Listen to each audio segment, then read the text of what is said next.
everybody, and welcome back to my channel. So soon the 4th of July will be coming soon, and I am a person who loves making crafts. So today I'm going to share with you guys two different wreaths that I'm going to make with the tablecloth that you guys can get at the Dollar Tree. So basically you guys can get these tablecloths at the Dollar Tree. You want to make sure you get the rectangle ones. I have a red one and a white one, and then I actually got a blue one at another time at Walmart. Walmart sells these for 97 cents, but basically they're the same size, same thickness, everything. So it's just basically, it's probably made by the same company, but it's up to you guys what you want to do. So I'm doing the red, white, and blue. So we're gonna do those colors, and then I also have a cooling rack. You're like, really, a cooling rack? Well, we're gonna do something with the cooling rack, and then the next one we're gonna do is just a regular wire wreath that you can get at the Dollar Tree. I think this is 14 inches that you guys can get, and then this is just your normal cooling rack. I also have these foam scatters. I'm not sure what I'm going to be using them with, but you definitely want to check these out. I will be using the white stars, so you got that. You also need a handy dandy pair of scissors, and then you also need a rotary cutter. If you guys don't have a rotary cutter, you can get something else, and then you also need a ruler. So the first thing that we're going to do is cut the tablecloths into the correct size. Okay guys, so this is a little bit hard to see because of the blue, so I've actually just decided I'm going to cut the red one, and then you guys can see it a little bit better. So basically, you're just going to pull it right out. Now some of this might be a little uneven. You can just kind of straighten it out by like stretching it out a little bit. Sometimes they might be one side of the thing like might be a little bit short. It doesn't matter. You don't have to have this the same exact size. So basically you're going to line this up to, you know, this is just a little bit more than 7 inches. So you just kind of want to make sure you kind of figure out where your center is. And then what you do is once you figure out where your center is, this is where I get confused sometimes. So I figured out where my center is. Then you want to take your rotary blade and put it right here in the middle. You want to make sure everything is even, which this is off by just a little bit. So there is that. Now you can, I've noticed with my rotary cutter that I have, the other one that I have didn't cut hardly anything through. So I had a lot of frizzled pieces. This is a different cutter. This is, I don't know what brand this is. It's the Dritz brand. I think it came with it. So basically what you guys want to do is make sure, you know, it's lined up. And then you're just going to press as hard as you can and go as slow as you can and just go through that, and hopefully it went through. So voila and voila, they're about the same size. Okay, so the next thing you're going to do is you're going to put one to the side, and you want to figure out where the middle of this is. Again, they're not like an even 4 inches or 3 inches. They're just like 3.5. So we're just going to go smack dab in the middle. You want to make sure it's even. And then you're going to cut right along the middle again. So we got that. Again, press hard.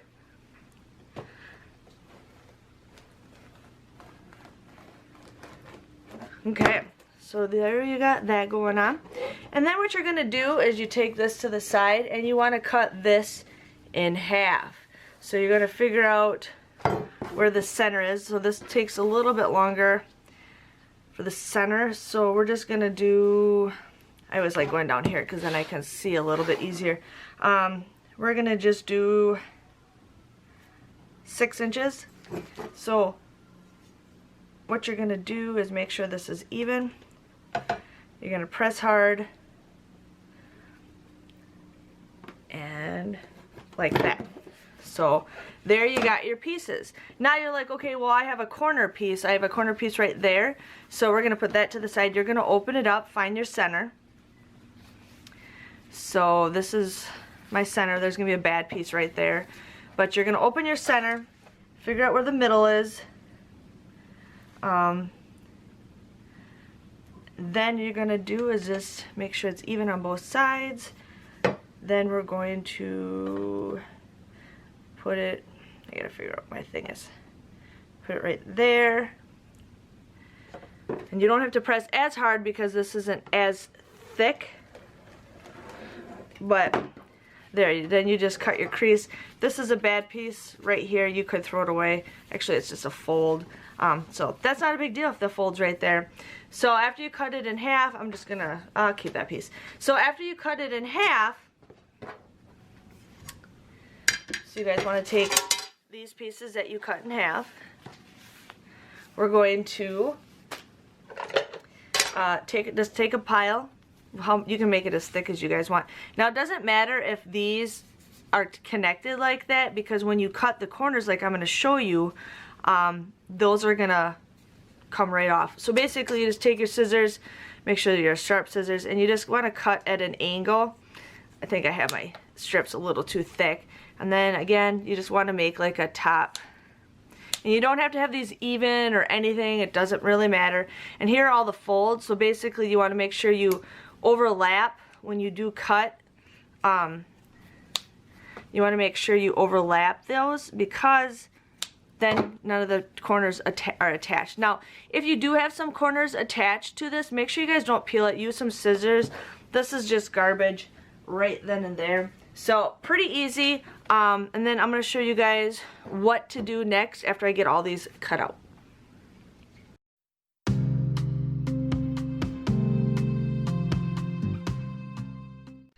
Okay guys, so I have them all cut up, and then I put them in individual little containers so I have them easier.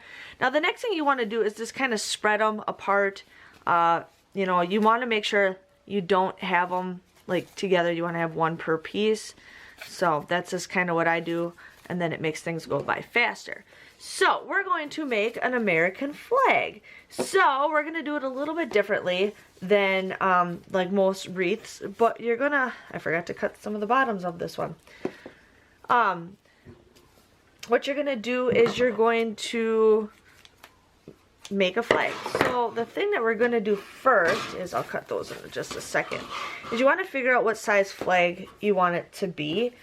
So you want to grab two of these, the blue ones. Okay, you're just gonna have them sit right up on top of each other. You can just do this however you want. And then I'm going to try to figure out like where I want my flag to stop. And I think I'm going to have it stop right here, maybe. As you're going on, it'll figure out what you want to do. So my flag, I kind of want it just, the blue to stop right there. So I'm going to go to this line and fill it with blue.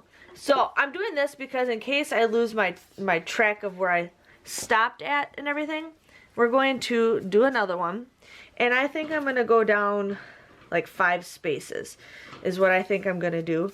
So I am going to, and I can always change this. I can always change this after I, you know, have started it. So then now I have an idea of where my blue's going to be. So now the next thing I'm going to do is I'm going to continue putting blue all the way across here, and then I'm going to start with the red. So you want to take your red and you want to basically, you know, just tie it like that, pretty easy. You're going to tie it like this, and voila. So you're going to continue with the red so it's nice and tight, and then you're going to do the blue, red, blue. So I'm going to continue working on this, and I'll show you guys what's the process in a little bit, and then I'll show you guys the other wreath after this. Okay guys, so I wanted to give you guys a quick update. This is how far I've gotten. My finger hurts a lot just from, you know, constantly tying. But I was going to put stars here. I was thinking of putting these stars here, but I think I'm going to leave it the way it is. What I ended up doing is I did the white for the stars, so I did 3 blue, 3 white, 3 blue, 3 white, 3 blue, and you guys can mix it. If you want to mix it with a red, it's up to you what you want to do. But I have a feeling I'll probably use all 3 of the tablecloths, so I won't be able to use the tablecloth for the other wreath, so I might have to go get more supplies, but we will see how it is. But I kind of like it. It's different, you know, so I'm going to continue working on it and show you guys the end results. Okay you guys, so here is the flag. I still might do something to the stars. I'm still not done yet, but this is the overall. You only need 1 tablecloth for the blue, and you'll need at least 2 of each of the red and the white. I did run out of tablecloth, so I had to get more, unless you don't make it so tight. I made these a little bit looser on the bottom than I did on the top, but I'm going to continue making my other wreath, and then we will see what they both look like at the end. Okay, you guys, so I finished, I started working on this one, and there's 2 different ways you can do it. You can either do, you know, where you just do 2 of each color, and you can do blue, white, red, white, blue, whatever, however you guys want to do it. But this way I find it a little bit better because you're really mixing the colors apart. So what you're going to do is if you're doing 3 colors, you want to do 2 of each one, and then you want to change it up a bit. So here I got red and white, blue and red, and then I got blue and white. Now I got blue or red and white, and then blue and red. So the next one it's going to be is just white and blue. And I feel like if you do that, it mixes up the colors a little bit, because then you don't make it so obvious, or there's not like a big chunk in one spot, because then when you get to the second layer, you might be following kind of the same pattern, and you don't really want to kind of follow the same pattern. So this is the reason why I'm mixing it up a bit, because then you guys can see, sorry, like right here you can see that it is a mixture, and then here it's not much of a mixture, but you guys can do, sorry, you can do however you want. So I'm going to continue doing it this way. Now, best thing that I like to do is I work on by sections. I'll do this section first, and then I'll go to the next section. Now, you don't have to make them super tight. You just want to keep filling this until it's full. Try to get this, you know, down to the wire as much as you can. But you don't want to pull because of the thing, but this is what I'm going to kind of do. So I'm just going to continue working on this and then kind of give you guys what it looks like with just this design.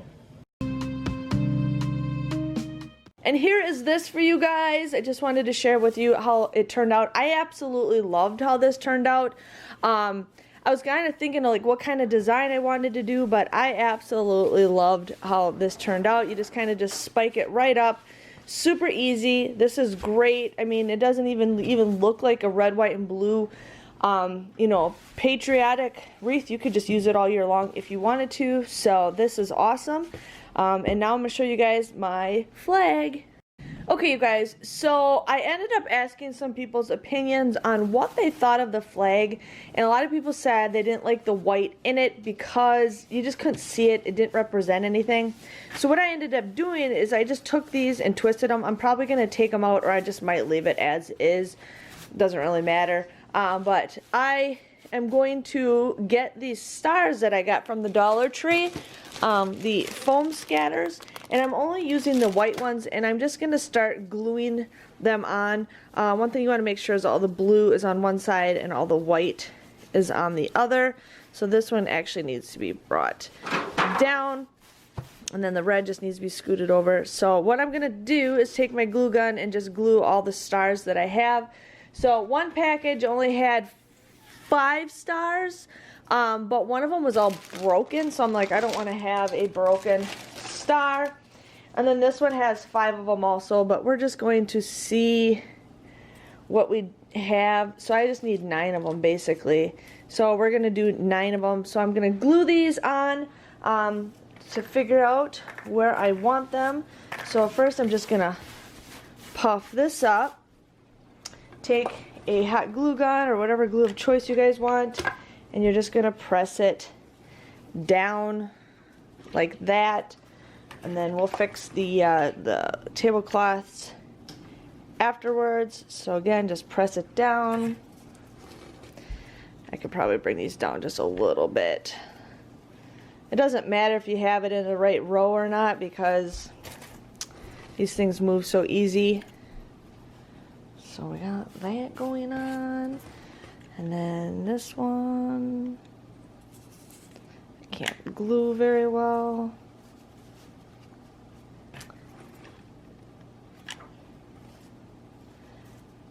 That.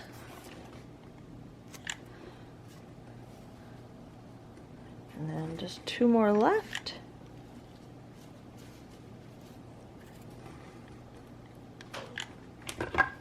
And that is basically my wreath. You can just move some of the blue stuff around, you know, make it a little bit poofy, however you guys want to do this. Just kind of just move it around, but once it's on the surface, it'll look a lot better. But there it is. I'm going to show you guys what it looks like up on the door with it, but I think it turned out pretty good. Super easy. I mean, I just used one thing of blue, one thing of red, one thing of white, and then 2 packs of this. So this basically cost me $6 to make, including the drying pan. So if you guys enjoyed this video, please let me know. Thanks for watching, and